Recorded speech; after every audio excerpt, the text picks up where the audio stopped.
안녕하십니까, 알림이 황희두입니다. 김건희 씨 단독 보도가 또 떴습니다. 우리 만난 건 비밀로, 이런 얘기를 했는데요. 다들 아시다시피 김건희 씨가 사실상의 비선 실세나 마찬가지라는 지적이 계속해서 나오고 있고요. 조국 전 장관 따님에 대해서 저렇게 고생을 하는 거 보면 속상하다, 조민 씨가 뭔 잘못이냐, 이런 얘기를 합니다. 이것은 다른 의미로 보면 딸을 인질로 삼았다고 볼 수 있는 거 아니겠습니까? 심지어 뻔뻔하게 어떻게 남의 가족을 탈탈 터냐, 이런 얘기도 하고, 진영 논리는 없어져야 된다, 그리고 나라가 정말 많이 망가졌다, 이런 얘기들을 하는데, 윤석열 검찰이 등장한 이후부터 완전히 망가진 거 아닙니까? 그런 인간이 대통령까지 나온다고 하니 기가 찰 따름이고요. 문제에 105만원 봉투를 건네면서 하여튼 우리가 만난 건 비밀이야, 이런 얘기를 했다는 게 드러난 겁니다. 문제가 없다면 왜 비밀이라고 얘기한 걸까요? 이 자체가 김건희 씨의 속내를 들여다볼 수 있는 거고요. 이러니 민주당에선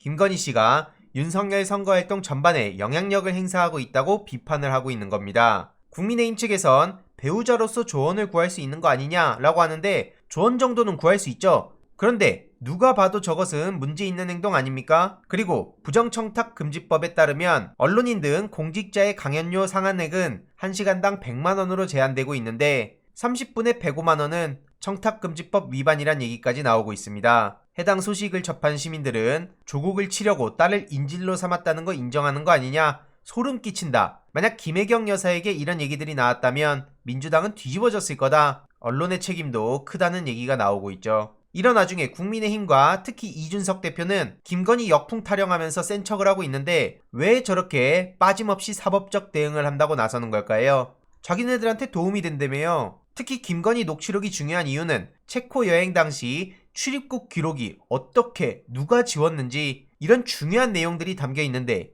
이게 무슨 네거티브고 이게 무슨 사생활입니까? 오죽하면 국민일보에서는 윤석열 후보 주변 무속인들을 모두 정리해야 된다, 심지어 중앙일보에서는 건진법사에 휘둘린 검찰총장, 윤석열 김건희 무속 파헤치나, 이런 얘기까지 나오고 있고, 여기서 신천지 압수수색 지시를 거부한 배경에 무속인의 조언이 있었다, 한마디로 무속인의 말을 듣고 신천지 압수수색 지시를 거부했다, 이건 어마어마하게 충격적인 내용인 겁니다. 이에 대해선 다음 영상을 통해 조금 더 자세히 전해드릴 예정이고요. 김의겸 의원이 건진법사가 7년 전 김건희 쪽 VIP 행사에도 참석했다는 얘기를 폭로하기도 했습니다. 건진법사를 몰랐다고 했지만 최소 7년 전부터 김건희 씨와 잘 아는 사이임을 보여주는 증거가 나왔다는 거고요. 심지어 어제 열린공감TV에선 코바나 콘텐츠의 고문으로 오래전부터 인연을 맺어왔다는 것까지 공개를 하기도 했죠. 거짓말이 계속해서 탄로나고 있는 셈입니다. 반면 민주당 이재명 후보는 어제 이낙연 후보와 원팀 정신을 제대로 보여줬죠. 이재명 후보의 본진인 성남인 만큼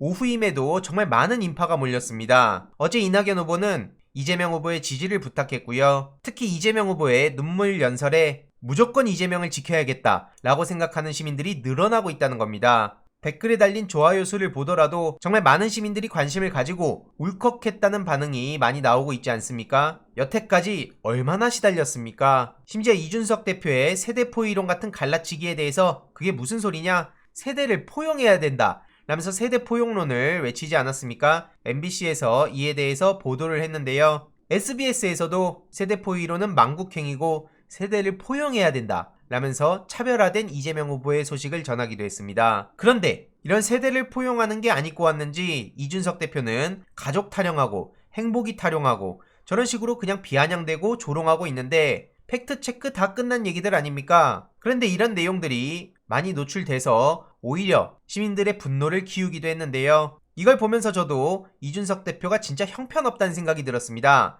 가족 얘기가 나온 김에 이준석 부친 농지법 위반은 어떻게 생각하는지, 그리고 여동생 의료법 위반 등 정말 할 말 많죠. 저렇게 국민 통합이 싫다 하더라도 키보드 두들기며 센 척하고 국민 분열 조장하는 게 당대표의 역할은 아닙니다. 그럴 시간에 건의수호나 똑바로 해야 되는 거 아니겠습니까? 2022년에 무속의 힘 얘기가 나오고 있는데 당대표로서 무능한 모습만 보이고 있죠. 그리고 오늘 이준석 성상납 의혹으로 가세현 측의 조사도 예정되어 있는 상황입니다. 저런 네거티브에 계속해서 대응해가면서 이재명 후보의 중요한 일정과 공약, 메시지 짧게 요약해서 계속 전해드릴 예정이고요. 눈물의 연설은 댓글로 고정해두겠습니다. SNS를 통해 주위에 널리 공유해주시면 이거야말로 역풍이 불 거라 생각합니다. 이번 내용도 유익했다면 구독, 좋아요, 알림 설정, 멤버십 가입 정말 큰 힘이 된다는 점 말씀드리고 싶습니다. 이번 내용도 주위에 널리 공유 부탁드립니다.